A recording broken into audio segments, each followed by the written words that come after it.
जय Hind. This is सी अंकित लिल्हा और आज लिल्हा एजुकेशन सेंटर के चैनल पे सभी सीए फाउंडेशन के स्टूडेंट्स के लिए एक बहुत ही इम्पॉर्टेंट सेशन है।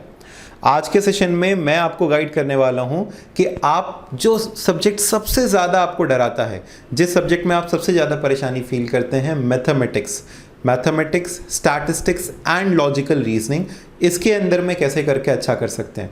तो मैथ्स का डर अगर आपको भी है, अगर मैथ्स ने इससे पहले आपको भी परेशान किया है, तो आप इस सेशन को ध्यान से सुनिएगा। हमने कुछ 5 पॉइंट्स आपके लिए नोट किया, आप इसको अपने चेकलिस्ट की तरह बनाना।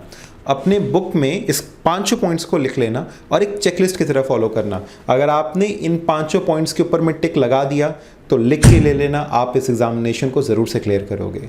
ठीक है, तो मैथ्स में कौन सी ऐसी 5 चीज़ें हैं जो आपको ध्यान रखना चाहिए, आइए समझते हैं इसको। अगर आप चैनल पे पहली बार आए हो तो हम लोग CS इन सभी कोर्सेज़ के लिए बहुत अच्छे तरीके से अपने स्टूडेंट्स को इस चैनल पे गाइड करते हैं, बहुत ही यूज़फुल कंटेंट लेके आते हैं। तो सब्सक्राइब करके ज़रूर से रखना और अगर आपका दोस्त इसके लिए परेशान है तो उसके साथ में भी ये शेयर करना। तो चलिए जानते हैं कि आखिर क्या टिप्स हम लोग को फॉलो करने चाहिए फॉर सीए फाउंडेशन मैथमेटिक्स। सबसे पहला, आपको ICAI की मॉड्यूल पढ़नी चाहिए। हमने यकीन मानिए बहुत ढेर सारी किताबें पढ़ी, सीए फाउंडेशन की मैथमेटिक्स की तमाम किताबें देखी और देखा कि सारी की सारी किताबें अल्टीमेटली आपकी सीए की इंस्टीट्यूट की मॉड्यूल के ऊपर ही बेस्ड हैं। बस वहाँ पे कुछ और एक्स्ट्रा सवाल जोड़ दिए जाते हैं जिनकी शायद रिक्वायरमेंट ना भी हो, लेकिन अगर कुछ बेस है तो वो केवल और केवल आपकी ICAI की मॉड्यूल है। आपके एग्जामिनेशन के अंदर में हम कहते हैं चलो 100% आपके मॉड्यूल से नहीं भी आया तो 95%, 90% तो श्योर शॉट आपके मॉड्यूल में से रहता ही है। ठीक है, कुछ इधर उधर के सवाल हो सकते हैं, बाकी अधिकतर चीज़ें आपकी मॉड्यूल से ही रहती हैं। तो आपको अपना मॉड्यूल 100% पढ़ के जाना है। अब इसमें ध्यान रखना कि सर कि आप सारे एक्सरसाइजेस करें। जी हाँ, उसमें कुछ कुछ चैप्टर की कुछ एक्सरसाइजेज, जैसे जब हम क्लासेस लेते हैं तो हम बताते हैं उस दौरान कि कौन कौन सी एक्सरसाइज आप स्किप कर सकते हैं। बट खास करके जैसे कहें एक्सरसाइज नंबर 2, जो फर्स्ट एक्सरसाइज होती है प्लेन थियरी वाली, उसको आप एक ओवरव्यू ले लें। एक्सरसाइज नंबर 2 में अच्छे क्वेश्चन होते हैं। थर्ड के अंदर में कुछ में बहुत लंबे सवाल होते हैं, उनको आप बहुत बार रिवाइज न भी करें तो भी आप एक बार एटलीस्ट पढ़ लिया करिए। फिर उसके बाद स्टैटिस्टिक्स के अंदर में ज़रूर में लास्ट में कुछ एक्सरसाइजेज हैं। एडिशनल क्वेश्चंस प्रैक्टिस करना इज़ नॉट वेरी नेसेसरी, लेकिन किसी चैप्टर में अगर आपको डाउटफुल लगता है तो आप वहाँ पे एडिशनल क्वेश्चंस को प्रैक्टिस करें। टाइम वैल्यू ऑफ मनी जैसे चैप्टर्स के अंदर में आप एडिशनल क्वेश्चंस को प्रैक्टिस करें, प्रोबेबिलिटी में एडिशनल क्वेश्चंस को प्रैक्टिस करें। लेकिन स्टैटिस्टिक्स के लास्ट के अगर कुछ एडिशनल क्वेश्चंस हैं आप उनको चाहें तो स्किप भी कर सकते हैं। तो 100% कवरेज, ये हमारा एक अगला टॉपिक है। आप विश्वास करिएगा स्टूडेंट्स, हमने बहुत ढेर सारे स्टूडेंट्स से जिन्होंने इस बार अपने एग्जामिनेशन को अपीयर किया, बहुत ढेर सारे सक्सेसफुल स्टूडेंट्स, अनसक्सेसफुल स्टूडेंट्स दोनों से बात किया। जो पास हो गए वो खुश थे क्योंकि उन्होंने पूरे के पूरे मॉड्यूल को, पूरे के पूरे अपने सिलेबस को कवरेज किया था। आपको भी ये इंश्योर करना है कि आप भी अपना 100% कवरेज करो। हम लोग कई बार कहाँ पे मात खा जाते हैं कि हम पढ़ के ही 70% जाते हैं। हम आपको इसके अंदर में इंपॉर्टेंट चैप्टर्स इसीलिए नहीं बता रहे हैं क्योंकि फिर आप उन्हीं चैप्टर्स को पढ़ के चले जाओगे। लेकिन टाइम वैल्यू ऑफ मनी हाँ इंपॉर्टेंट है, प्रोबेबिलिटी इंपॉर्टेंट है, आपके सेट रिलेशन फंक्शन ये सब इंपॉर्टेंट हैं, बट क्या बाकी चैप्टर्स इंपॉर्टेंट नहीं हैं? वो भी इंपॉर्टेंट हैं। तो आप 100% कवरेज करके जाइए, क्योंकि अगर आपको लगता है मैथ्स में हम वीक हैं तो कम से कम 100 नंबर में खेल के आएँ। अगर आप 80 में से खेल करके आते हैं, 70 नंबर में से अगर आप अपना अपीयर करके आते हैं तो यकीन मानिए आप 35 पाएंगे। आपने 70 में से 35 पाया, 50% स्कोर किया।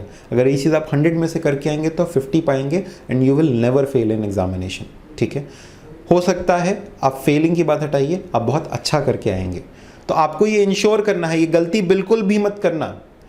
भूल जाना जब आपको कोई ऐसे बताए कि नहीं यही इंपॉर्टेंट चैप्टर से ये पढ़ो, नहीं, पूरा पढ़ के जाना है। बहुत ज़्यादा किसी चैप्टर में दिक्कत हो, जैसे किसी को कैलकुलस में बहुत ज़्यादा दिक्कत होती है, तो फिर आप भले सोच सकते हो, लेकिन उसमें भी एटलीस्ट डिफरेंशिएशन पढ़ लेना, कुछ पढ़ लेना। लेकिन किसी चैप्टर को पूरी तरीके से छोड़ के बिल्कुल भी मत जाना। 100 नंबर का पेपर है तो उसको अटेम्प्ट करके आना है 100 नंबर।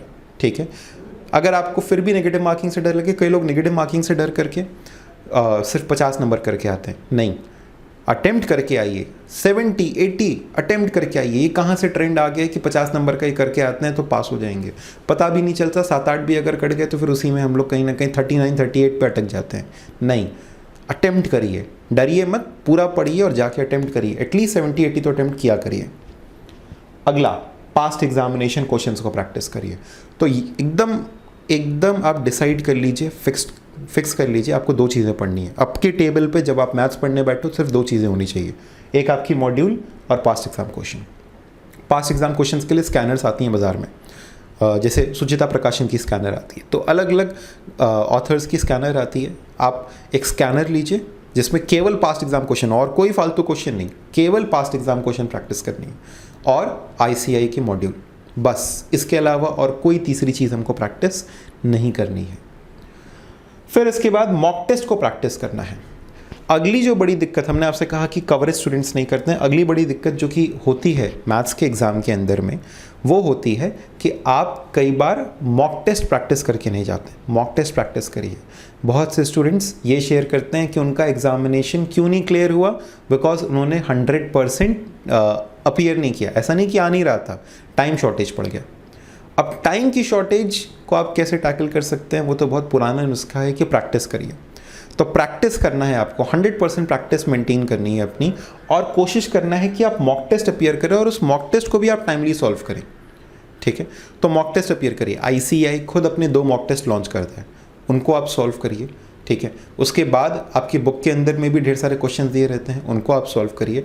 हम अपने इंस्टीट्यूट पे भी ढेर सारे मॉक टेस्ट करवाते हैं, आप अगर हमारे साथ में पढ़ रहे हैं तो आप उन मॉक टेस्ट को सॉल्व करिए।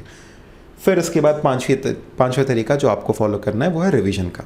एक बार पूरा पढ़ो, ढंग से रिवाइज करो। पुराना एकदम जाना माना नुस्खा है कि पढ़ो, रिवाइज करो, बढ़िया नंबर आएगा।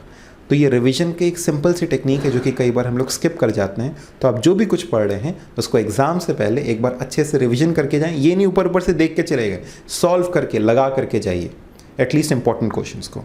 ठीक है, इन 5 स्टेप्स को अगर आप फॉलो करते हैं, आप अपने CA फाउंडेशन एग्जामिनेशंस को ज़रूर से क्लियर करेंगे और याद करेंगे कि CA Ankit Lilha from Lilha education centre gave you these 5 advices. तो अगर आपको भी ये 5 एडवाइसेस हेल्प करें तो एक बार लाइक बटन ज़रूर से प्रेस करना।